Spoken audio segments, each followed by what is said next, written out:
भ्रष्टाचार की दुहाई देती ये तस्वीरें देश की राजधानी दिल्ली से सामने आई है। इस वीडियो को देखकर शरीर क्या आपकी रूह तक कांप जाएगी। इस हादसे ने सबको झकझोर कर रख दिया है। ये वीडियो दिल्ली एयरपोर्ट की है। गर्मी से परेशान दिल्ली के लोगों को एक और बारिश ने राहत तो दी, लेकिन एयरपोर्ट पर त्राहिमाम का मंजर बन गया। जी हाँ, ये मंजर दिल्ली के इंदिरा गांधी इंटरनेशनल एयरपोर्ट के टर्मिनल 1 की है, जहां मूसलाधार बारिश ने एक बार फिर सिस्टम की पोल खोल कर रख दी है। दरअसल एयरपोर्ट के टर्मिनल 1 पर एक दर्दनाक हादसा हुआ और एक छत का एक हिस्सा गिरने से एक इंसान की जान भी चली गई, जबकि 8 लोग घायल बताए गए हैं। और ये तो फिलहाल के आंकड़े हैं, क्या पता इसमें कितना इजाफा होने वाला है। और ये एक बड़ी लापरवाही का बड़ा नतीजा है। अब आप सोचिए ना, ये देश की राजधानी का नंबर 1 एयरपोर्ट है। हर दिन यहाँ वीवीआईपी लोगों का आना जाना होता है। अब आप सोचिए कि इस हादसे ने सरकार के विकास के दावों की पोल कैसे खोली है।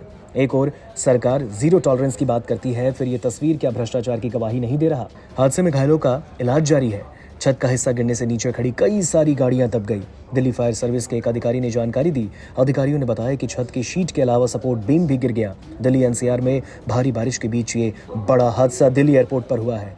हादसे से जुड़ी कई वीडियो सामने आई हैं, जिनमें देखा जा सकता है किस तरह से छत का एक हिस्सा गाड़ियों पर गिर गया और गाड़ियां बुरी तरह से दब गईं। अधिकारियों ने बताया कि 6 लोगों में से एक को कार के अंदर से बचाया गया है, जिस पर लोहे की बीम गिर गई। इस भयावह मंजर के घटने के बाद अन्य पैसेंजर्स को भी खासी दिक्कतों का सामना करना पड़ा है। दिल्ली इंटरनेशनल एयरपोर्ट लिमिटेड के प्रवक्ता के बयान में कहा, इस घटना के कारण टर्मिनल 1 से सभी विमानों का प्रस्थान अस्थायी रूप से स्थगित किया गया है और सुरक्षा को ध्यान में रखते हुए चेक इन काउंटर बंद कर दिए गए हैं। अब एक बड़ी लापरवाही से कितने लोगों पर कितना असर पड़ा है, आप खुद सोचिए। पैसेंजर्स भी अब साफ साफ कह रहे हैं ये लापरवाही मैनेजमेंट की है। लेकिन इन लोगों के साथ सिंपैथी भी है, सुना कोई कैजुअलिटी भी हुई है। अब देखो, अब ये तो क्या कह सकते हैं, मैनेजमेंट का नो इन्फॉर्मेशन नहीं, कुछ नहीं बताया किसी ने। बस एक दूसरे से ही पता लग रहा है कि जी हाँ क्लैप्स हो गया है बिल्डिंग, तो फ्लाइट लेट हो गई है। ऑफिशियल कोई इन्फॉर्मेशन नहीं है। मेरी पुणे की फ़्लाइट थी, मैं यहाँ आया हूँ। स्पाइस जेट की फ़्लाइट थी, कोई भी कुछ बताने वाला कोई यहाँ नहीं। देखिए, जो ट्रेजेडी हो गई, गिर गई, बट एटलीस्ट आगे ये तो पता हो ना कि हमें अब करना क्या है। अगर हमें कोई और फ्लाइट बुक करनी है, किसी और टर्मिनल जाना है, यहाँ तो कोई अरेंजमेंट है नहीं। बस उसी में लगे हुए हैं हम, ये देखने के लिए कि किस तरह से कोई ट्रैवल एजेंट हमारी कोई और टाइम की फ़्लाइट करा दे, किसी और टर्मिनल से करा दे, हमें पता तो लगे हमें किस टर्मिनल पे जाना है। अब इस घटना के बाद विपक्ष एक्टिव हो गया। सरकार से इस घोर लापरवाही का जवाब मांगा जा रहा है। आखिर देश की राजधानी के एयरपोर्ट का ये आलम है, तो फिर बाकी का तो छोड़ ही दीजिए। कांग्रेस नेता अलका लांबा ने एयरपोर्ट पर हुई घटना का वीडियो शेयर कर केंद्र की मोदी सरकार पर हमला बोला। उन्होंने कहा, क्या हाल हो चुका है देश का। कभी पेपर लीक, कभी अयोध्या में राम मंदिर लीक, कभी रेल दुर्घटना, कल जबलपुर एयरपोर्ट की छत गिरी और आज दिल्ली एयरपोर्ट के टर्मिनल 1 की ये तस्वीर। ये कैसा विकास है जो विनाश बनकर उभरा है। वहीं कांग्रेस नेता श्रीनिवास बीवी ने भी एक्स पर पोस्ट कर लिखा, जब से मोदी जी ने तीसरी बार शपथ ली है, देश में विनाश और तीव्र हो चुका है, तबाही जारी है।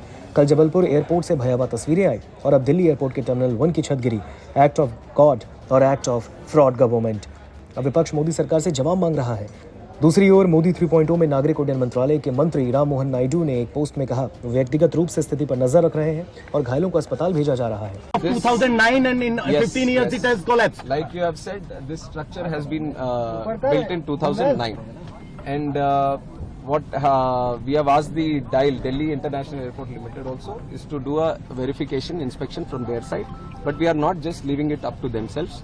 The ministry, from the ministry, we have DGCA also, which underlooks the safety aspect. So they will also be supervisioning this inspection, and they will also give us a report. And from our ministry side, I can assure you that this is taken as a very serious incident also, not just in this airport, but across the country.